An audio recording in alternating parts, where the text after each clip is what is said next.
नमस्कार दोस्तों, स्वागत है आपका स्ट्रेटजी फॉर यू में।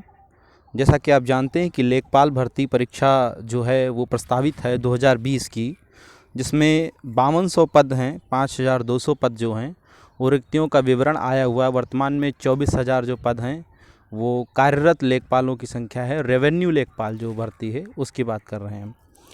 तो इस पर चर्चा करने के लिए बहुत लोगों ने मुझे फ़ोन किया, तो मुझे एक वीडियो बनाना पड़ रहा है। तो इसमें हम आज बात करेंगे सिलेबस, ग्रेड पे क्या है इसका, और कैसे एग्ज़ाम स्ट्रेटजी बनाएं जिससे हम इसको क्वालिफाई कर सकें।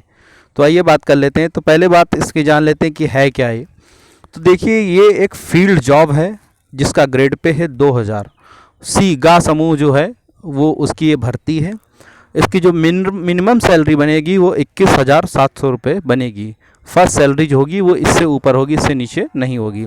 इसका जो हेड ऑफिस होता है वो तहसील मुख्यालय या फिर ज़िला में अगर है तो आपका ज़िला मुख्यालय होता है। वर्क में आप कृषि से संबंधित सभी प्रकार के जो विवाद होंगे उनका निस्तारण आप करेंगे, या उससे संबंधित कोई भी योजना अगर आई है तो उसको आप लागू करेंगे, या आपदा नियंत्रण में हम लोगों को लगाया जाता है। तो ये एक सामान्य सी जो इसकी है, जो लोग ग्रामीण पृष्ठभूमि से हैं वो इसके बारे में बेहतर जानते होंगे। अब बात करते हैं कि इससे पहले जो भर्ती कराई गई थी वो राजस्व परिषद के द्वारा कराई गई थी। बोर्ड ऑफ रेवेन्यू जो है इसकी साइट, उससे कराई गई थी, जिसमें क्या था कि प्राथमिक लेवल पर हम परीक्षा देते थे और द्वितीय स्तर पर हम इसका इंटरव्यू होता था जो जिलाधिकारी महोदय की अध्यक्षता में लिया जाता था। इसमें जीएस, हिंदी, रीजनिंग और मैथ पूछी गई थी। 100 जो क्वेश्चन थे वो आए थे। इससे संबंधित अगर किसी को पेपर चाहिए होगा पीडीएफ फॉर्मेट में तो आप अपनी ईमेल या अपना नंबर, व्हाट्सएप नंबर हमें कमेंट बॉक्स में, या हमारे जो मैं भी इस पे लिंक में अपना नंबर एक दे दूंगा व्हाट्सएप का, उस पर आप भेज सकते हैं और मैं आपको वहाँ पे प्रोवाइड करा दूंगा। फिर आप बात करते हैं कि क्या पढ़ना चाहिए और क्या नहीं पढ़ना चाहिए। सबसे ज़्यादा आजकल की दिक्कत ये है कि हम लोगों के पास ज्ञान पाने की असीम शक्ति जो है उसका हम भरपूर उपयोग नहीं कर पा रहे हैं, क्योंकि यूट्यूब जैसे जो चीज़ें हैं उस पर इतना ज़्यादा मटेरियल पड़ा है कि लोग यही नहीं सोच पाते हैं कि क्या पढ़ना है और क्या नहीं पढ़ना है। तो जनरल से हम लोग बुक्स की बात कर लेते हैं। तो बुक्स में जो है आपको सबसे पहले तो एक लूसेंट है, जो जनरल बुक है सभी के पास आई थिंक होनी चाहिए, क्योंकि हम लोग बहुत सारी अच्छी अच्छी बुक्स पढ़ लेते हैं बट उसका जो डेटा होता है वो भूल जाते हैं, और डेटा महत्वपूर्ण होता है। तो डेटा के लिए हम एक लूसेंट की बुक उठा सकते हैं। फॉर एग्ज़ाम्पल हम जैसे मॉडर्न हिस्ट्री ले लें तो बिपिन चंद्र मैंने पढ़ ली, उसकी कहानी तो मैंने जान ली, बट उसका जो डेटा होता है, जैसे सीक्वेंस लगाने क्या है कि कब हुआ असहयोग सम्मेलन, कब हुआ, फिर गांधी समझौता कब हुआ इरविन से साथ में, फिर ऐसे करके सीक्वेंस से लगाने, या उसकी डेट पूछ लेता है। तो ऐसे प्रश्न हमको प्रायः लूसेंट से मिल जाएंगे, समितियाँ हो गई या कुछ। फिर सबसे जो महत्वपूर्ण चीज़ है वो previous set of UP SSSC जितने भी कराए हैं उससे, इससे पहले जो था वो माइनस मार्किंग इसमें नहीं होती थी। इस बार यूपी SSSC करा रहा है तो हो सकता है माइनस मार्किंग के 90% चांस आप मान के चलिए हो सकते हैं। तो यूपी SSSC का जो पैटर्न है उसी के आधार पे आपको तैयारी करनी है।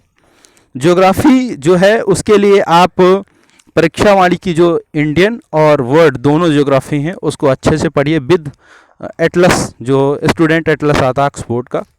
हिंदी या इंग्लिश आप जो भी प्रेफर करें ले सकते हैं। फिर यूपी स्पेशल के लिए 2 बुक हैं, एक तो घटना चक्र की और दूसरा परीक्षावाणी, या अगर कोई अच्छी आपको लगती हो, आपने उससे पहले पढ़ी हो, उसका आप उपयोग कर सकते हैं। फिर घटना चक्र, अगर इस समय आपके पास में समय मिल जाता है, हालांकि लॉकडाउन में आप लोगों को कुछ नहीं करना है, समय ही समय है, तो घटना चक्र की जितनी भी सीरीज़ हैं, जैसे पॉलिटी की हो गई, हिस्ट्री की हो गई और ज्योग्राफी की हो गई, उसको आप सॉल्व कर डालिए। उसमें सारे प्रीवियस ईयर के यूपी SSSC पीसीएस के क्वेश्चन या अदर स्टेट में जो भी इस लेवल के एग्ज़ाम होते हैं उसके प्रश्न पूछे गए हैं, उनको आप सॉल्व कर सकते हैं। फिर आता है सेंसस। तो सेंसस में आप देखिए कि पुराना सेंसस तो पढ़ना पड़ेगा, जो नया सेंसस गठित हुआ है उसमें महत्वपूर्ण चीज़ें कौन कौन सी हैं, जैसे उसकी थीम क्या आने वाली है, वो कब गठित हो रहा है, कब होना प्रारंभ थी, अब तो अभी से अप्रैल से इसकी ट्रेनिंग पे हम लोग जाने वाले थे, बट ये आगे कोई पोस्टपोन कर गया क्योंकि लॉकडाउन की वजह से और एक कोरोना की वजह से। फिर साइंस एंड करंट, इस टॉपिक्स में साइंस हम जनरली पॉइंटर जो घटना चक्र की आती हैं उससे पढ़िए और लूसेंट के साथ में मिला के और प्रीवियस ईयर के अगर प्रश्न हैं उनको सॉल्व कर लीजिए, आपकी साइंस हो जाएगी। फिर है करंट अफेयर्स के लिए आप रेगुलरली लिख सकते हैं, अपने नोट्स खुद से न्यूज़पेपर से बना सकते हैं, या अगर मंथली की ज़रूरत होगी तो आप कोई भी एक मैगज़ीन जो आप सफिशिएंट पढ़ रहे हों, जिसको आप पढ़ रहे हों, और अंतिम क्षण जब एग्ज़ाम का होगा तो उसके लिए घटना चक्र या घटनासार जो होता है वो निकालता है, बुक पढ़ सकते हैं, या फिर अगर मंथली की PDF चाहिए होगा तो आप हमसे ले सकते हैं।